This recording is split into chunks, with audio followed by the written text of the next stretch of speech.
I just harvested the most green beans I have ever picked at one time, and I swear this thing has to weigh almost 20 pounds. So we're gonna get inside and can these up. I cannot believe you grew this many green beans. I know, I can't either. How much do you think this is gonna weigh? Like 12 pounds maybe? I think it's more than that, baby. Let's see. Oh my gosh, that's like 16 pounds of green beans. You grew 16 pounds of green beans, and this is just your first harvest? Yeah, this is just the first harvest. Okay, we have so much work to do, so we gotta get to canning. Okay, just tell me what to do. All right, we're gonna start by cleaning all these up, and this is a little bit of a process because we're canning them, so we wanna make sure they get really, really clean.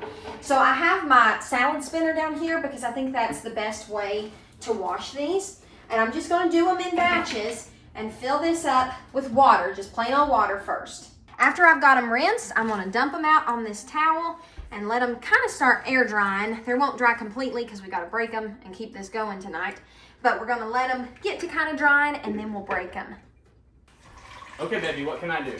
All right, if you can start breaking, I'll keep on washing and then I'll meet back up with you. Okay, just start with these over here. Yep, that'll be perfect.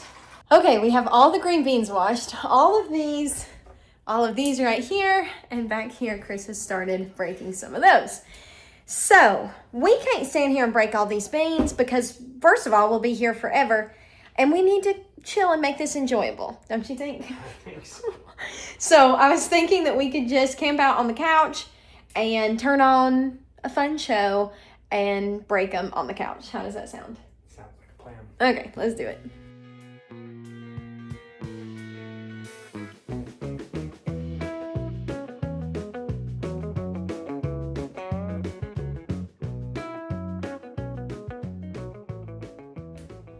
All right, so if I combine what Chris has done with what I have started, I think we have enough to get a batch going in the canner, but I'm not sure.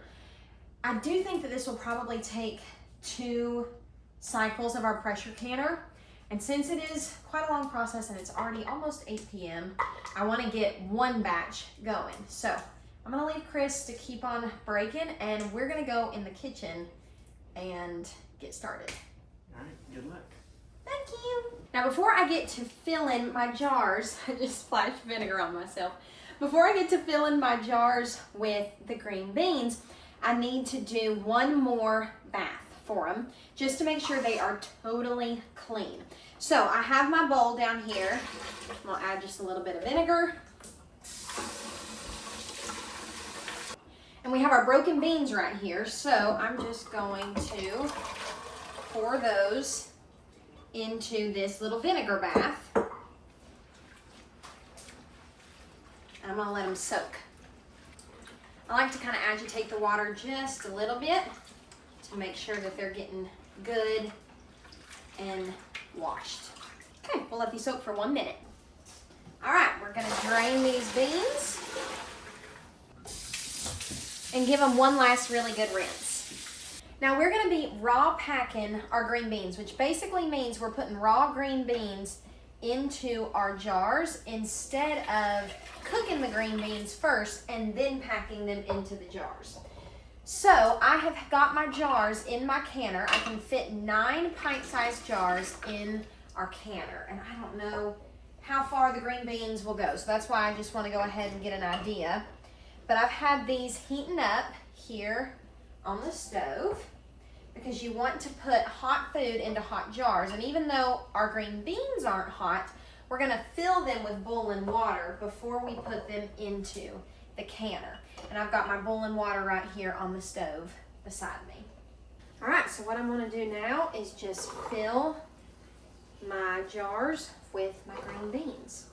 And you wanna leave a 1-inch headspace on these, but it says to pack them really tightly because when you are raw packing vegetables, they're not as pliable as if you were to blanch them first.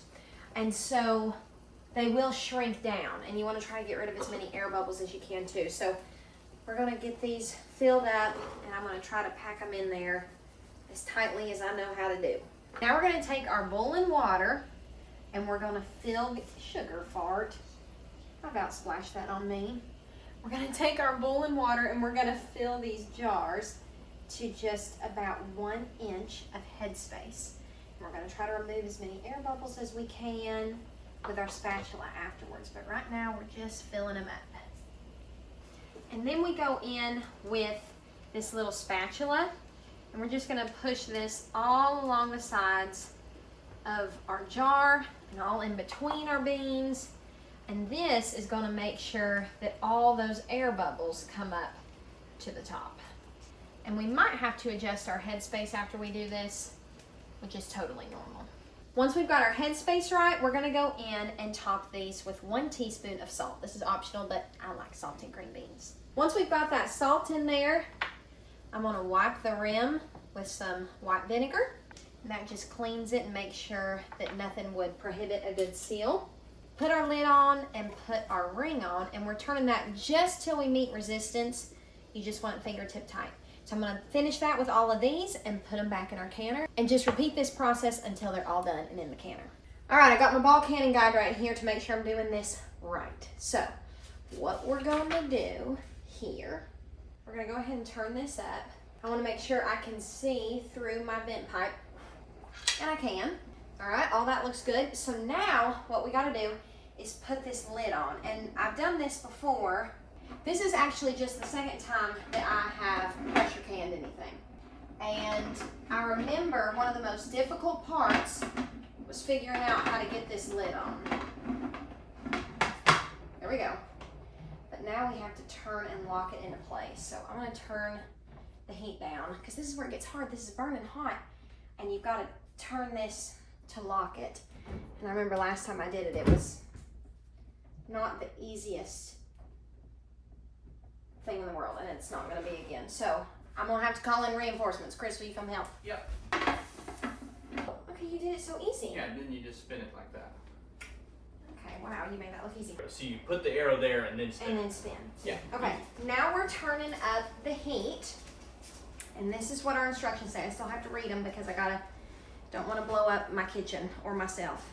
Place lid on canner and lock into place. Leave weight off vent pipe, which we've done. Here's our weight. And over medium-high heat, bring water to a boil. You'll know when the water is boiling when steam starts coming out of the vent in a steady stream. Vent stream from the canner for 10 minutes. And then we'll place weight on the vent. We need a steady stream coming out. And honestly, I hear it boiling because I've been getting this thing hot for a while now. But I don't know if it's steady yet. It's not. So we're going to wait till that's a steady stream. I'm going to stand here and watch it.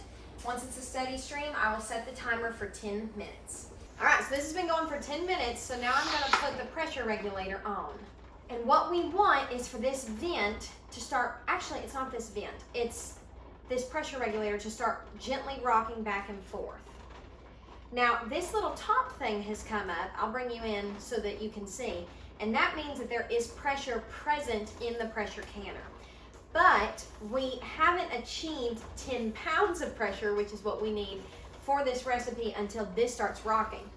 As soon as it starts rocking, we'll set the timer for 20 minutes and we'll let it process for 20 minutes, but then we have to let it come completely down and cool off before we open it, or it would, I think, explode. I don't know. That's just what it says. Okay, turn the heat up, and we're gonna wait for this to start rocking. Our pressure regulator is rocking, so it's time to set our timer. Okay, so our canner has cooled down completely. We've waited 10 minutes, and now we need to remove the cover. We're going to turn it counterclockwise. It says if the cover seems to stick or is too hard to turn, do not force it open. Okay, here we go. Okay, we're going to lift this away from us because there's still some steam in here. All right, I think it all looks good. Okay, let me set this down.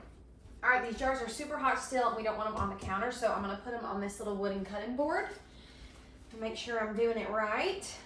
One day I'm going to have this down. Okay, we opened it, and then we're going to remove the jars, and we're going to let them dry. And then we're going to do this again. Grab our jars. They look so good. Chris, come look. They're still boiling. With the rest of what we're canning tonight, I am teaching Chris how to do. That way, if he ever needs to do it, if I'm not home or busy, he can do it. I won't need to, but I'm happy to help. ever die or something, and you need to continue the garden on. If you ever die, I might not eat another green bean. Oh, he's getting the air bubbles out right now. I'm sure y'all can hear our canner starting to boil over there, but Chris is filling up the last 2 jars. This is all that we have left from the beans that are already broken. So while our canner is processing, we'll probably break the rest of our beans, put them in the fridge, and then try to can them tomorrow. I grabbed a couple of our jars to show you the finished product. It is so humid out here. The jars are like clouding up. Can you see that? A little bit. That's crazy. But they turned out absolutely beautiful. All of our lids sealed. And I like to store my mason jars without the ring. That way I know if anything happened to come unstuck. So they're perfectly shelf stable and ready to enjoy all winter long. So I want to thank you so much for taking time out of your busy schedule to spend with us at the Sasser house. And if you've never tried to can green beans, you should give it a go. I love y'all, and I'll see you on the next one. Bye.